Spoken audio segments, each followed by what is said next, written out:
All right, here we go. We're going to start talking about judging our social world and social judgments.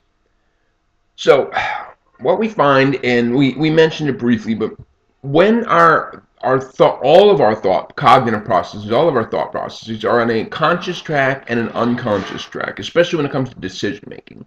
And as I had said, so much of what we do is on the automatic subconscious level because this implicit decision making, implicit thinking doesn't require cognitive resources. It doesn't drain from us. It is this controlled, explicit thinking, conscious choices in which we get cognitively drained. We find that these two tracks are literally different brain areas. Okay, and so you can have damage to certain parts of the brain and be unable to remember new information or something, but yet you can remember like somebody's name, but you can learn new implicit information like you might be able to get better and better and better at a Where's Waldo task or something. Okay, so it's important to keep in mind that we're running on these two tracks, and very often the decisions we make are the results of the automatic track to our detriment, perhaps. Okay? Most is done down there. Yeah, most tasks like tying shoes, etc. Okay. So intuitive judgments, this notion we can know things without being aware. In fact, they have found some evidence of subliminal processing, subliminal subliminal processing going on. So in one study, what they did was they simply would flash up Chinese characters on a screen, and then very, very, very rapidly after them, they would present something either very pleasant, like puppies and kittens, or something very gross.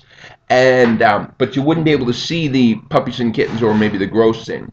And so what happens was later on, people were asked to judge the Chinese characters, and people said, "Hey, oh, I like that one, or I don't like that one." It's like, why? I don't know why. I just do, you know. And so they liked the ones that had the puppies and kittens and didn't like the others. One thing that we have a problem with when judging our social world is this overconfidence. Overconfidence is good. I mean, confidence is good, right? It motivates us, it moves us. But overconfidence, this is like when we make judgments and beliefs, we are more likely to believe that we have done so correctly. Huh? And so there's no relationship between confidence and accuracy. I mean, usually the more accurate you are, the more confident you become, even if they're not. But this is not completely true at all. Absolutely, some people are just random, a random connection between them. So males tend to be more confident than females, and people that are over 30 tend to be more confident. There's also like people that are high in social dominance tend to be much more overconfident. 82% of people said that they're in the top 30% of safe drivers. And I mean, if you can do the math on that, that's not possible, right? Only 30% of people can be in the top 30%. 86% of Harvard Business School students say that they are better looking than their classmates. 68% of lawyers believe that their side will prevail. Now, I need that lawyer. I mean, I want a confidence lawyer, that's for sure. And so, in all kinds of different ways, people are more confident than they are correct. And so what we find is one of the reasons that we're more confident than correct is because of the confirmation bias. And this is a tendency to seek out information that would prove what we believe to be correct. We often fail to look for information that would disprove what we already know. And so there's lots of research done on the confirmation bias, and it's fascinating how this works. Very cool. So, when it comes to judging, making judgments, we can make rational judgments and we can make, subconscious level judgments. But on that automatic track, a heuristic is a strategy that we use to solve problems. And again, usually on the subconscious track. We don't really aren't aware of it. and it allows us to make judgments rapidly and efficiently. So the thing is, throughout your day, you have to make thousands and thousands and thousands of judgments and decisions. And you would just be cognitively drained if you had to make a decision every time. Remember, decision fatigue, right? And so, kind of like the notion of decision fatigue, when I had said the one economist who just says, want to go to the restaurant, open the menu, left side, third item, boom, I'm buying it. Well, heuristics are kind of like that. They're rules. They're rules that allow you to solve problems efficiently and more often than not, okay? And so what we find is, they call them fast and frugal, by the way. That was a title of a very good book about heuristics. But they're usually adaptive, okay? But the problem is these heuristics that we carry around with us evolved in an ancestral environment that is radically different from our own. In our ancestral environment, there was a clear case of us versus them. You know, humans were hunter-gatherers living in groups of size 20 to 25 at best. And yeah, you know, us, this 25 people, I trust them. They look like me, they act like me, they dress like me. Them, any group that doesn't look like me, that has differences from me. If they're different from me, they're a them. And so heuristics are designed to very quickly, say for example, we're going to get to the recognition heuristic later, but in fact I'll start with the recognition heuristic. Okay? So we're talking how this is built into our ancestral genes. We are programmed to prefer things that we recognize. I mean, it's hard. Researchers were asked to, they asked people, pick an airline, a familiar one or an unfamiliar one. And people always chose a familiar one, almost always. And then they told all kinds of, American Airlines, their pilots don't even get training. And, just really troubling pieces of information. And still, people went with the American Airlines over an airline they had never heard of. So, I mean, people really prefer those things that they know. And so in a little study with children, they took children and they gave them food in McDonald's wrappers or in plain white wrappers, and it was just an amazing thing because, of course, as you could probably guess, the food in the plain white wrappers was also McDonald's, right? So the thing with the McDonald's wrapper, the kids just slurped it right up, but when it came to the stuff in the plain white paper, like, ew, why are you feeding me this shit, And so it was amazing how the exact same item put into that wrapper that they recognized all of a sudden had a positive judgment about it. Okay? So clearly this recognition heuristic is designed to protect us from things we don't know. Because it's like, if I know I've got a group size of 25, I've interacted with these 25 people over and over and over, and I recognize them, and I am currently still alive, therefore none of them have killed me. Okay? But this other group, who knows? All right? I mean, it's like, in a social world such as this, you want one mistake and you're dead. I mean, you don't get two mistakes, okay? And so nature has wired us to err on the side of caution, very much so. Another heuristic that we use is the representativeness heuristic, in which we make judgments based on how well the current situation matches some internalized representation that we have. Okay, so we come across the Linda problem. Okay, Linda is 31 years old, single, outspoken, and very bright. She majored in philosophy as a student and she was deeply concerned with issues of discrimination and social justice, and also participated in anti-nuclear demonstrations. So, which is more likely? First, Linda is a bank teller, or second, Linda is a bank teller and she's active in the feminist movement. And almost 90% of people pick the second option, almost 90%. And because you're reading through it and you're like, there's nothing in this description that seems to represent a banker. There's nothing there. But you know what? That's a pretty good representation of a feminist, isn't it? I mean, I'm not going to be stereotyping. I'm just saying, okay? And so look at this. By definition, if the left circle is a world of bank tellers and the right circle is a world of feminists, feminist bank tellers is this tiny little overlap. So what's more likely, that she's a member of this great big large circle on the left, or that she's a member of this much smaller overlap here? Well, duh. I mean, probability just says it must be far more likely that she's a bank teller. Okay, that's just what probability says. Huh? We find the representativeness heuristics can get people in trouble, especially, again, we'll come back to social psychology and clinical settings.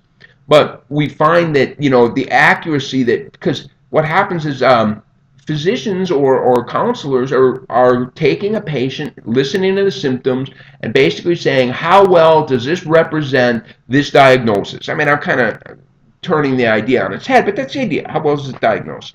And so all of a sudden what happens is that inevitably, and I think I might have said it, but this is such a good one, the clinical psychologist's estimation about which patients would be readmitted was not very good.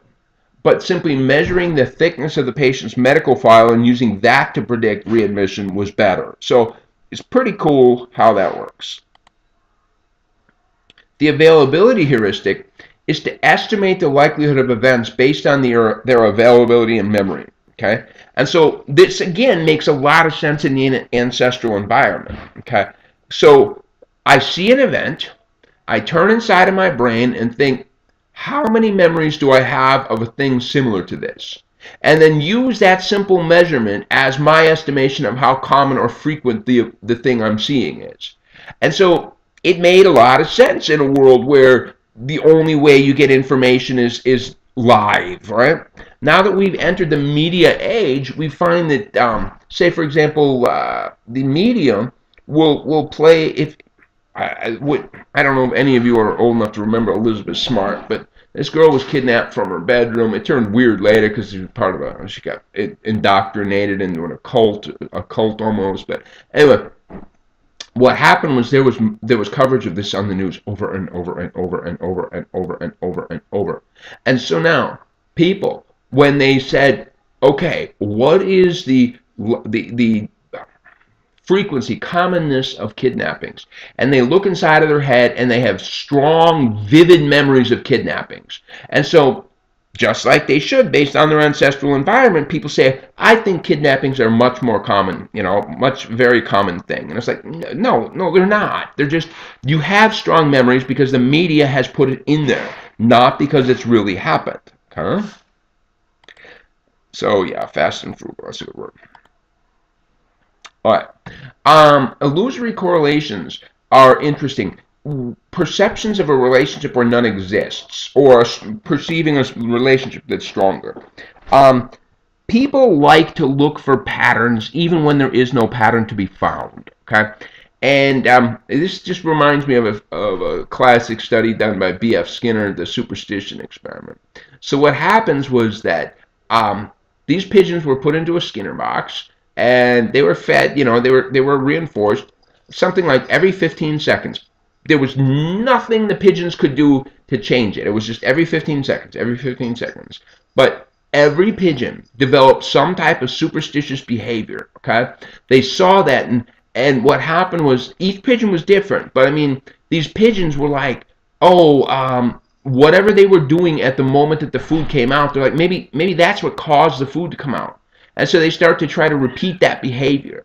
And so you got some crazy pigeons that are like, between the times that the food comes out, they're like spinning madly in a circle. And then guess what happens? Is that as soon as the food comes out, it confirms that to them, aha, my spinning in a circle has in fact led to the food, right?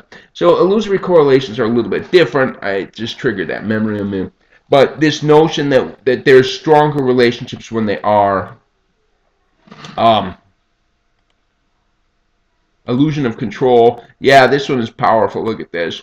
When given a lottery ticket, those who picked their own numbers wanted 4 times as much money to sell the ticket than people that got assigned numbers, because they somehow believed that being able to pick their own numbers would somehow make it a more valuable ticket. I just think you spent extra time buying the ticket. All right. Moods and judgment. Yeah. So they put people in the good moods, put people in the bad moods, and then they had them watch a video and simply record how many good and bad behaviors. And it was just straightforward. People that were in a good mood saw more good stuff. People put in a bad mood saw more bad stuff. Here, this is crazy. It takes a brainer to think on this one, but it's possible to get brain damage that removes emotions. Okay. damage to the amygdala, limbic system, and stuff. And so what happens is people that have this damage to their brain are being, well, normal patients and these brain damaged patients are placed into a video game where they're asked to invest money in some kind of a risky situation. And what happens is that after losing, see, people without brain damage, all right, after losing, they just, I'm not going to invest anymore. But the patients that were not using emotions to make their decisions, they were much more logical. Because even though I didn't win on the last time, it is still the best decision is to keep investing. And so we find that in the world of finance, and I mean, I know this, I mean, the basic rule is when the market tumbles, that's when you're supposed to put the most money in. But if you're like, holy shit, are you kidding me? No, because now the stocks are cheaper than they were. Okay, and so we find that rational decision making or judgments get interfered with because of human emotional responses. All right, so that's what I got in this section, and I'll see you back for one more topic as part of topic 4.